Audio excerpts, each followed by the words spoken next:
kita ambil itu, kita guna manfaat yang Allah letak pada dia tu. Untuk apa? Kalau boleh dengan guna dia ni boleh tolong kurangkan sakit kita. Tapi akidah kita sebenarnya, siapa yang menyembuhkan? Allah. Macam kita pergi hospital lah. Kenapa pergi hospital? Sebab nak minta tolong doktor rawat. Dia tuan-tuan, dalam kehidupan dunia di akhir zaman ni, benarlah ya, dunia sekarang ni dunia fitnah. Ya, kadang-kadang orang ni dia tersalah faham terhadap apa yang diucap oleh orang lain, kemudian dia menghukum orang tersebut. Ni yang terbaru ni, apa isu apa pula ni? Banyak tuan-tuan yang terbaru ni, isu-isu yang terbaru ni.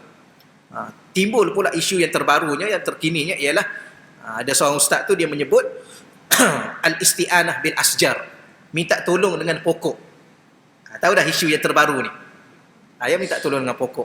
Maka dia hurai panjang, tapi pihak-pihak yang tertentu yang menjadi musuh dia sendiri, ataupun yang suka mengambil peluang menyalahkan orang, mensyirikkan orang, maka ni sesat ni.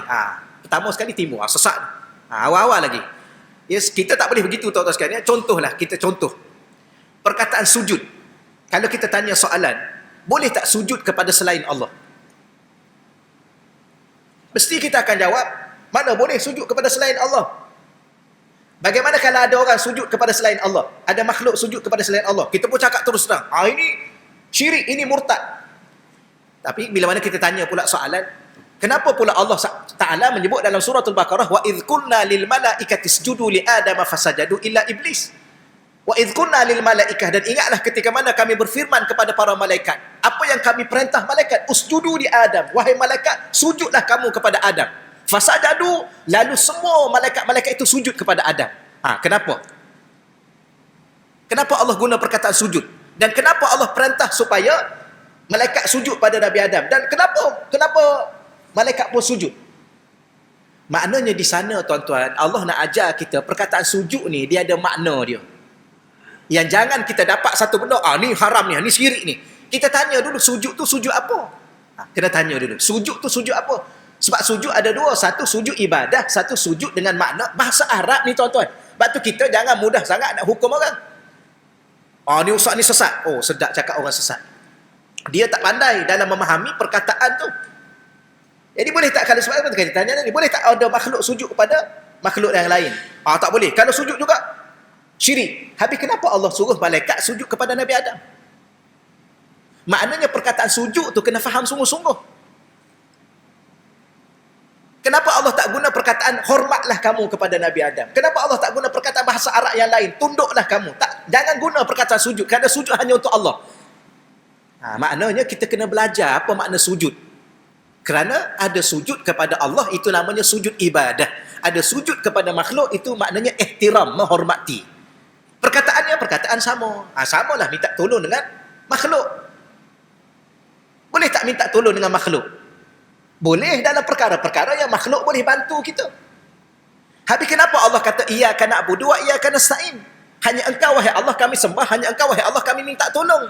Habis kalau hanya kepada Allah kita minta tolong, tak bolehlah minta tolong pada orang. Jangan minta tolonglah kalau macam tu.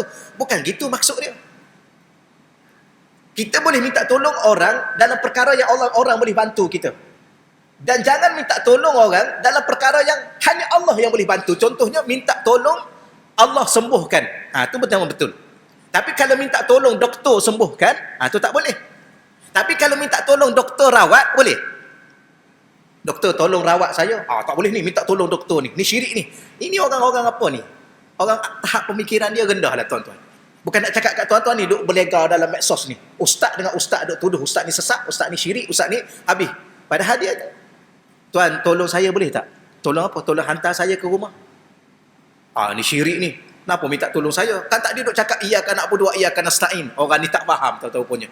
Minta tolong ni ada dalam perkara yang hanya Allah boleh tolong. Tu jangan minta tolong makhluk. Minta tolong bagi hidayah. Minta tolong kuatkan iman. Ni hanya Allah saja. Jangan minta tolong orang. Saya tengok Tuan Haji ni kuatlah iman Tuan Haji. Tuan Haji tolong kuatkan iman saya boleh?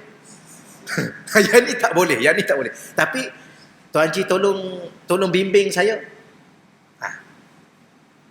Boleh tak tuan-tuan bimbing? Boleh. Cuma ustaz tu bawa contoh minta tolong pokok. Cuma jarang dengar lah tuan-tuan minta tolong pokok. Kalau minta tolong jin boleh? Minta tolong jin hantar. Kita tak pernah minta. Cuma ada orang kata jin ni dia akan tolong kita, tapi dia ada habuan dia, kena bagi. Ya. Jangan pula berjanji dengan benda-benda yang tak sepatutnya. Tak apalah tuan-tuan, setakat tu dah nak bagi tahunya. Dunia sekarang berada dalam dunia fitnah. Ya, ada satu kelompok, ada satu golongan tunggu masa saja nak mengkafirkan orang, tunggu masa nak mensyirikkan orang. Ya, sedangkan kadang-kadang kita kena teliti dari segi persoalan apa yang disebut dan apa maksud. Dia setiap lafaz ada maksud, setiap maksud ada tujuan. Setiap lafaz perkataan kita kena tengok maksud dia dulu. Setelah maksudnya itu, kena tengok apa tujuan. Saya bawa contoh pada tuan-tuan. Kalau kita kata kat orang ni, kita guna perkataan, kenapa yang pagi ni nampak macam harimau aja ni? Itu perkataan yang kita nak cakap. Apa maksud sebenarnya? Nak cakap dia garang? Ke memang dia harimau sungguh hari tu? Kalau dia harimau betul, tuan-tuan, tak tanya dah, cabut lari je lah. Kenapa macam harimau ni? Nak cakap apa? Maksudnya garang. Apa tujuannya? Tujuannya janganlah garang-garang. Relax lah. Itu dia. Ni orang cakap sepatah, duduk sibuk nak hukum orang. Kita kena tanya dia, apa tujuan awak cakap begitu? Tujuan dia cakap tu. Kalau dia kata saya cakap tu sebenarnya saya nak cakap bahawa minta tolong dengan pokok-pokok ni pun boleh. Dalam perkara-perkara apa pun, minta doa dengan dia, yang tu syirik lah. Ya. Minta syurga. Minta syurga dengan pokok. Kan ada orang sembah pokok kan? Ada. Ya tu syirik lah. Tuan-tuan pernah minta tolong dengan pokok? Pernah? Minta tolong ambil dia, kemudian tolong dia kenyangkan kita kan? Tapi dia hurai macam tu. Tapi kena tanya dia lah, dia hurai macam tu tuan sekalian. Kalau masa saya duduk mengaji dengan almarhum Tuan Guru Datuk Dr. Harundin dulu, banyak pokok-pokok yang kita pergi bagi salam kat dia. Dia bagi salam kat Nabi apa? Nabi Sulaiman kan? Nabi apa Allah? Nabi Khidir. Banyak bagi salam ni. Kemudian kita nak ambil pokok tu. Kemudian kita pun, ni almarhum Tuan Guru Datuk Dr. Harundin. Kemudian kita ni ambil dia. Untuk guna apa? Guna buat rawatan. Serai wangi, kita pokok apa, Allahumma salli alaihi wasallam, rumput apa, rumput sambar. Banyak tu kita boleh ambil dia. Jadi kita ambil itu, kita guna manfaat yang Allah letak pada dia tu. Untuk apa? Kalau boleh dengan guna dia ni boleh tolong kurangkan sakit kita. Tapi akidah kita sebenarnya, siapa yang menyembuhkan? Allah. Macam kita pergi hospital lah, kenapa pergi hospital? Sebab nak minta tolong doktor rawat. Kemudian minta tolong doktor tu tunjukkan ubat yang mana yang sesuai. Adakah dengan sebab dia rawat dan ubat tu boleh sembuh kita? Tak. Iktikad kita adalah Allah. Boleh pergilah, bolehlah. Tapi kalau kita pergi dengan niat awal-awal doktor tu yang akan menyembuhkan kita, itu tak payah pergilah. Tuan-tuan, syirik awal-awal lagi. Tapi sebenarnya syirik ni di mana sebenarnya? Syirik ni bukan pada benda, pada diri kita. Pada diri kita ni yang salah faham terhadap iktikad akidah kita dengan Allah.